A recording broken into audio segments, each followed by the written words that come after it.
You're not on the field, court, or ice. You are on the couch.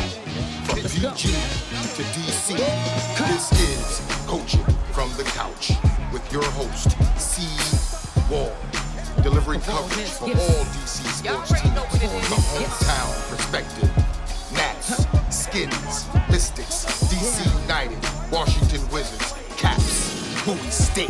My name's CWall, I'm a PG girl. Down for my skins, I don't know if you heard. If you like watching sports, then I am your girl. Sit down on the couch if you not on the field. Cold on the ice, pick any sport that you want. Know that I cover it tight. What would you like? From baseball to football and more. The list can go on the whole night. Big shouts out to my HBCU fam. Never forget who I am through the wins and the losses, the highs and the lows. We gotta stay strong, so I stay 10 toes. Make the competition back.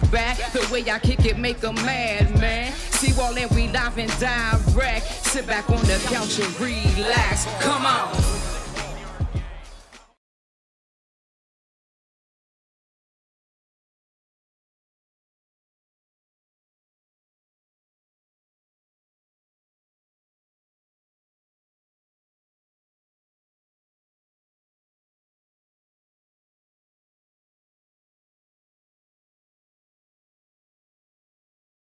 About DC sports, there is never, ever a dull moment.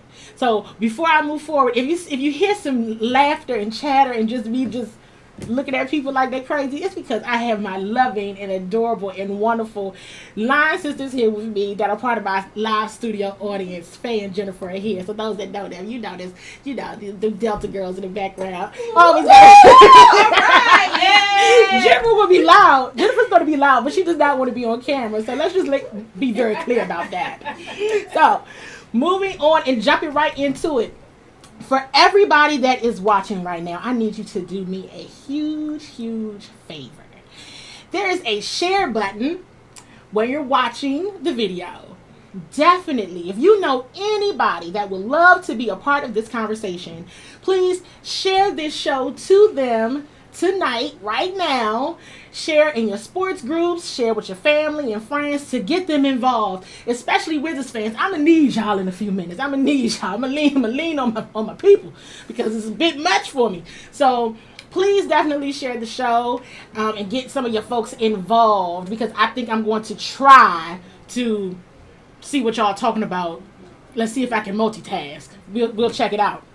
So going right into sports updates, I have to give the first shout out to Miss Monet Davis. Do you know who Monet Davis is? If you don't, let me tell you.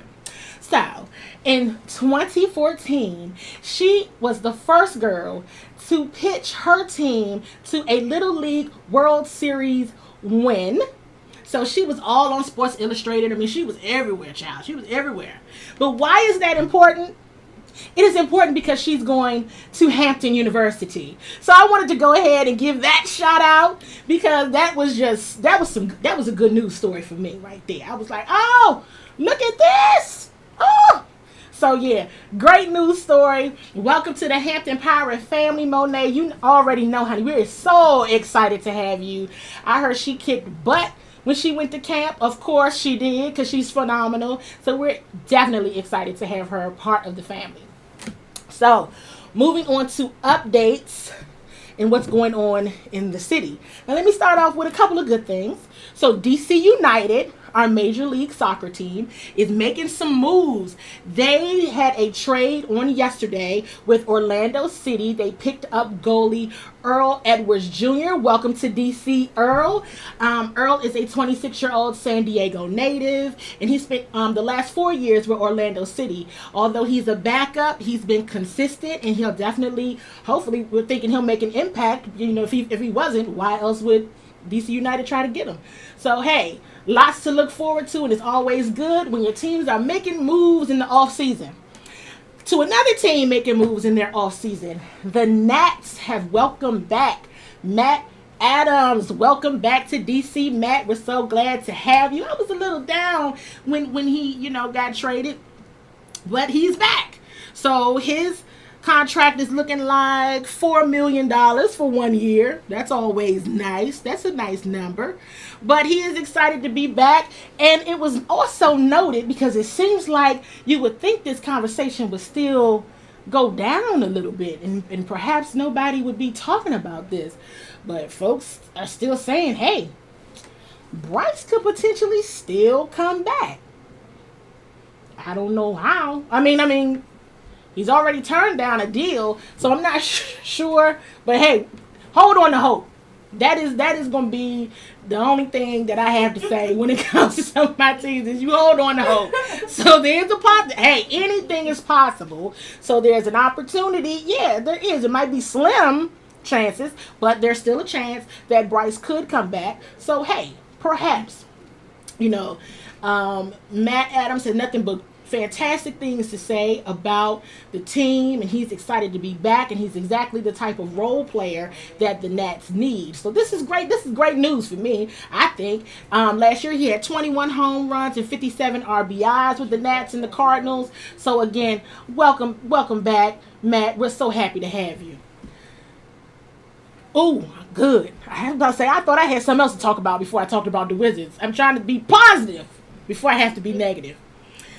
My Caps lost last night. Now that's kind of negative, but here's why it's not negative to me. They lost last night to their arch rival, the Pittsburgh Penguins, 2-1. So 2-1, right? That means that game was intense.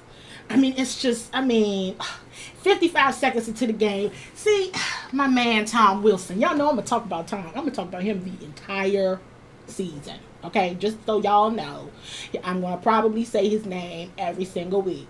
So, with that being said, Tom Wilson, I thought he was going to chill. I thought Tom was on chill mode. Tom, they done been putting you out of games. Tom, you've been suspended.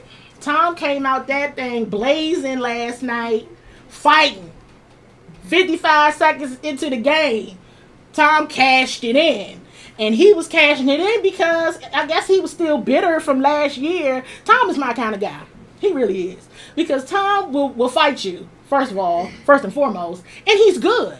So you can be like that and be sorry. But Tom is like that and he's good. So that's, positive in my book. But the Caps did go down. The Caps have been red hot. Alex Ovechkin is playing like, you hate to keep using ice in his veins, and he's red hot because it's hockey. That's kind of like an oxymoron, talking about him being hot and he's on ice. And it's too much. They're just doing what they're supposed to do, but they did come up short to the Pittsburgh Penguins last night. So this won't be the last time we see the Penguins. We see them all the time. So until next time, Caps will be back on the ice tomorrow night. I believe they play the Sabres. I could have gotten that wrong, and if I did, my bad. But I think I'm right. But anyway, here we go. Tough conversation. I should flip a coin to see whether I want to talk about the Wizards first or the Redskins. I don't have a coin to flip. So, here's what I'm going to try to do. I'm going to try, my friends, to pull up my own video to see if I can see any of your comments. This is all new to me. So I can see them. Oh my goodness. See, this is the beauty of live TV. Live TV can be dangerous because trust me, sometimes when we come on here, it be so you gotta get right when it's live. But a learning moment. Who knew I could do that? Yes, E-Rise, I see your comment. Tom Wilson is a G. Absolute. We need more like him, as far as I'm concerned. But anywho, let's get right to it.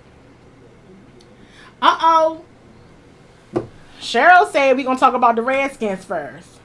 We can go ahead and talk about the Redskins first. The people have spoken, and we got to keep it moving. Can't wait for everybody. Look, and look at my mama. She done said Redskins too. So here it is. Here it is. That wasn't the plan, but this was what we gonna do. Let's start out with a good news story with the Redskins. The Redskins won on Sunday. Can you? The end. It's like, no, no. That's all I got to say good. It's like, no. The Redskins did win on Sunday. They beat the Jacksonville Jaguars, as I'm sure everyone knows all this week. But before I get into that, I have to give a shout out to Ryan, the showstopper Kerrigan, and Trent Williams for making the Pro Bowl. I wasn't sure who was going to make the Pro Bowl, honestly, but these guys have a tremendous reputation across the league. They're well respected in their areas of expertise on the field. They're well respected as men and just as colleagues, and so very, very happy for them. They will always represent the Redskins very well, so that's one of the things that we always have to take note is who's representing, yes, on the field, but also off the field, and these guys are at the top of their game for sure. Off the field, they're always representing very, very well, so happy for that. Listed as backups essentially because they're starters, but as alternates, for like what I said backups, but as alternates, we got Adrian Peterson. So go ahead, AP. They had you. They counted you out, my man. Look, I need to get that workout video and stop playing. All right now. I need to get AP's workout video. Jen, I'm gonna get you on camera one day. No. Exactly. Did you hear that right? No. Yeah. So Adrian Peterson, shout out to him for the 30th over club car holders. Thank you so much, AP, for showing up this season for the Redskins. Josh Norman. Hey. He is an alternate this year, as is Jordan Reed, which was a surprise. And I'm going to tell you two surprises myself that I was like, hey, what is this? So Dustin Hopkins, the kicker, good for him, but then that's great. I not saying good for him being sarcastic. I really am happy for him. But Tressway and DJ Swearinger, I can kind of see why, DJ Swearinger didn't become a starter. I can kind of see. No, I can't. Let me just... okay, I can live with that. But Tressway should have been a starter. I feel like he got snubbed. And Tress should have been a starter. But hey, alternates are still good. But I seriously think Tress deserves that starting spot for the Pro Bowl. But congratulations to all of you guys. Just that's great job. Great job. So, moving to let me keep with a good news story. Good news. As I was watching the game on Sunday, I found myself fading a bit. What do I mean by fading? I found myself not caring. I was like, Whew, this is dry. This is really dry. This is really sad. But I saw some things that I liked. Ryan, the showstopper Kerrigan, for example. I was so happy to see him. He's been consistent, yes, but it's still not the level. It's just certain things that I was missing from Ryan Kerrigan, because right now he's in the number 2 spot for the all-time sack leader, just behind Dexter Manley. So did Ryan Kerrigan, in my opinion, get that accolade in a way that was super duper sexy? No, not really. But hey, he's doing what he's supposed to do out there, and that's all you can ask for. So I was happy to see Ryan Kerrigan doing what he does best, and that's get to the quarterback. So I appreciated that. I want to tell you who kept me in the game. Josh Johnson kept me in the game. We got 11 people on this team named Josh. I can't keep up with all of them. It's so many of them. One come on the team, one go to injured reserve. Another one come on the team, he get cut. But Josh Johnson is a good news story, and I found myself so intrigued by him, because when was the last? It's like who and when was the last time you were on the NFL field? What were you doing last week when they called you? Who are you? This guy played with so much heart, and the team is behind him. They are behind him, and so I love his story. I love what he's exhibiting, and he is a student of the game. You can tell that. and he's still keeping his athleticism. That was apparent. And he wants to be there. He knows, as he said, and you all have heard him say, that this could be his last shot. So I'm rooting for the guy. I'm rooting for him now. I'm like, Josh Johnson kept me in the game because I was looking at Christmas trees. So I kept forgetting where I was. So I was like, wow, whoa, what heart. And that's amazing. With all that being said, there's 2 games left. It's one on Saturday versus the Titans. And then it's another one versus the Eagles at FedEx Field. And there's a lot of chit-chatter about whether Colt McCoy will go back to starting. It's a lot of chit-chatter about whether the Redskins can still fight for these last 2 games in the season. I'm going to tell you honestly, I think they should fight. I'm not a fan of tanking. That's just not me. I'm just not a fan of tanking. I understand why people do it, but that's just not my style. I get why it's important, but it's nah. I don't know. I would like to see the guys go out there and fight.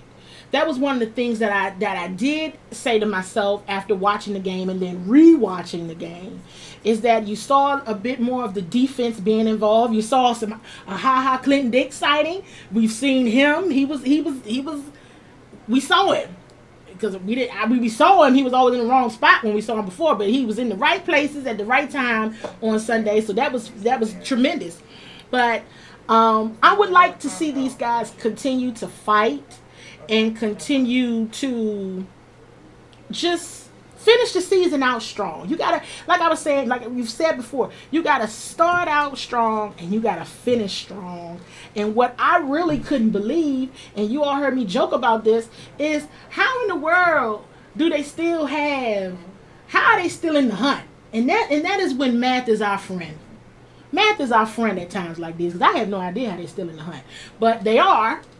So, hey, if they win out, we'll see what happens.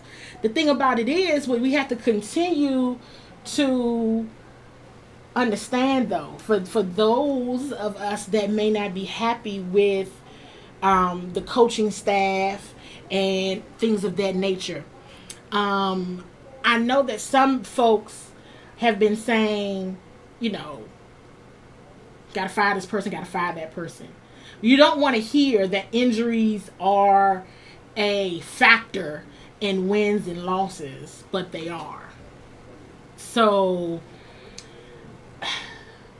if they win out, for anybody that wants people to get fired, that might be far-fetched. If they end the season 9-7, the chances of there being a Black Monday where everybody gets fired is probably not going to happen.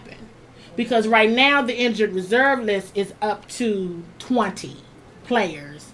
And the Redskins have the most injuries in the league. So you can't necessarily fire everybody when you did not have a healthy unit. And injuries are going to happen. But 20 injuries is a bit much. So I keep that in mind because I would love to see them fight. I would. I honestly would. I would love to see them. I don't know how they're going to stop Derrick Henry, but I would love to see them do that. And I would love to see them go, split the series with the Eagles and see what happens. But then the reality is you go 9-7, who going to get fired? Nobody. Because you was out, you got 20 people down, and it just, we all know the tough messaging is the Redskins front office does not have the best reputation. So with that being said, if you fire a coach, especially if they end up winning out, that's not, and they were down 20 players, that's not going to be a good look. It's going to be even a worse look than what it is. I'm not saying that injuries are the reason, because I heard, and I don't know if anybody else heard Jay Gruden's press conference on Sunday, where he said out of his mouth he believes the team has enough talent on that team that despite the injuries, they can still win football games. And I agree. I've been saying that since Alex got hurt. I've been saying that since Colt got hurt. You still have enough talent, at least that's what you say, at least that's what your resumes say, that you should be able to win football games. So I kept that in the back of my mind and said, well, if he thinks that, then I'm expecting a win out. But at the same token, again, if there's a win out, and they end up finishing, I don't know how, 9-7, everybody looking for people to get fired. I don't know if that's going to happen then. And I'm just being honest, Redskins community. That's just my opinion there. Who knows? Who knows? So we'll see what happens on Saturday against the Titans. Of course, there was some drama this week with the Redskins. Monte Nicholson out in, Loudoun County, fighting and all kinds of stuff. And so he's no longer with the team at the moment. So I hope he gets that resolved, and I, leave that at that. But, the Skins can't seem to get away from drama. Seems like every week there's something. So hopefully they can, chill it on out, and we'll see what happens.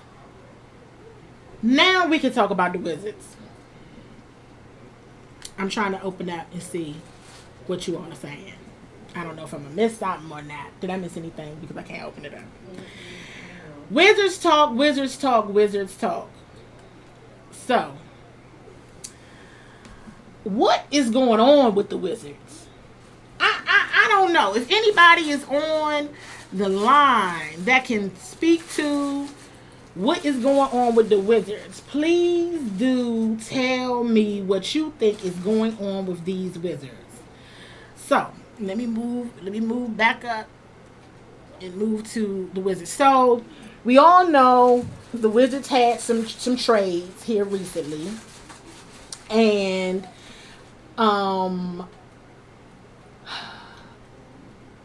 Jason Smith got traded, and we have Sam Decker, okay?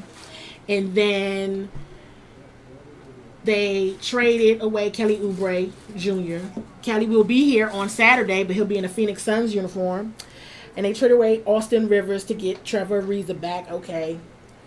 They picked up Ron Baker, who's a guard from the Knicks. They picked him up.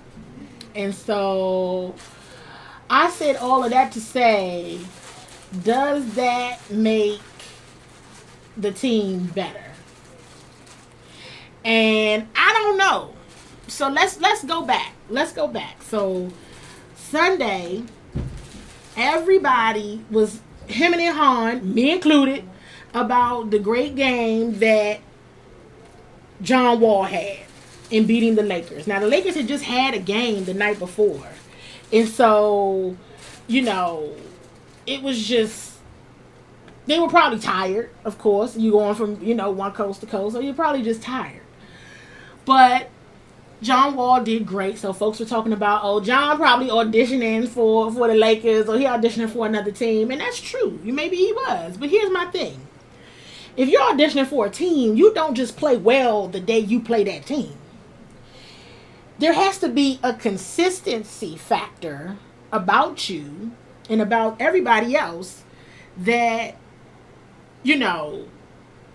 that's on the court for somebody to be like, I want him. Because you don't want to then play well that night and then you get with them and you're going to do the same thing. I'm going to play well in certain occasions, but I'm not going to play well, on other nights. So the challenge is, who are the Wizards? I don't think they know. I know I don't know. And that's why I was calling on the Wizards fans to join me in this conversation, because I'm like, what is really happening out there? Now, this has been a topic that has come up and people have said stuff and has been talking about it and all of those things. But now the Wizards are 12-20. We keep hearing the same thing about lack of effort. We know. We see y'all. Just like y'all see me right now, we see y'all. So we can tell that there's a lack of effort. We know this. But what are you going to do about it? Because when we all talk trades and all this, that, and the third, I'm also going to tell y'all this about me. I'm not a huge advocate for trading players. For me, it depends on who's doing the trading. So in the sense of the Washington Wizards front office, no, I don't want anybody to get traded. Why? Because you're not going to keep trading and flipping and swapping and I'm getting the same result. That's my challenge. You're trading and swapping the same. You might as well be swapping the same people in and out, but there's no improvement. Right. So the challenge that I'm having, my fellow Wizards fans, is simply this. What is going to make the Wizards better? I've heard people say the Wizards are better without John Wall. Would explain that to me. They'd be better without Bradley Beal. They'd be better without this one. You heard it last week when people were in an uproar over them trading Kelly Oubre Jr. Why would you trade Kelly Oubre? This is our future. This is and I agree. I was on that bandwagon too. And to get Trevor Ariza, I believe Trevor Ariza can assist and he can help, and he's bringing that veteran input there. But it was just like, but does he make them better? And I can't answer the question about Trevor Ariza. That's why I'm going to continue to watch, just like all of us are, and understand what is really going on here with this team. We're seeing the consistency. We know it's a lack of effort. Now you're just standing out there and looking, but it's like, what is going to make them better? And when I say better, I mean go to the championship better. Be a contender in the Eastern Conference better. Because here's the thing. Even if I got the best players on my team, if you ain't showing no effort, that has nothing to do with your skill set. That's something that's totally like not even... It's just something totally different. You know what I'm saying? Like, this is another issue. This is a morale issue. This is a culture issue. It's not a skill set issue, because these guys can play basketball. They're not sorry.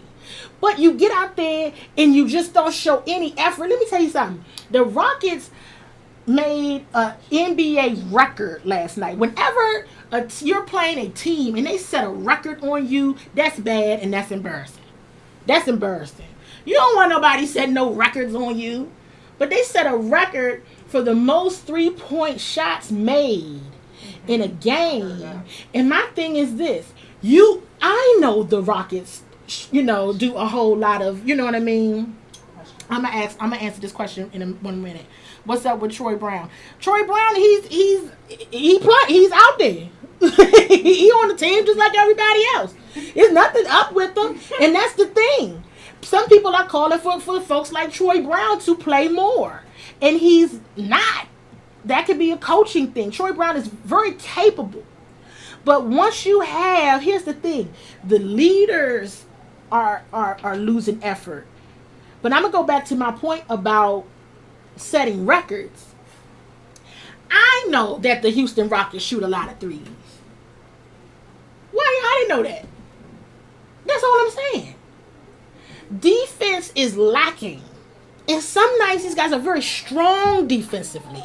And in some nights they're just not. And that is the challenge. I'm not asking, the basketball season is very long. Very long. So I'm not asking you to ball out every game, because that's not possible. Nobody does it. So when I see people are saying, why you can't do this every game? Why you can't do this? Because nobody does it every game. Okay?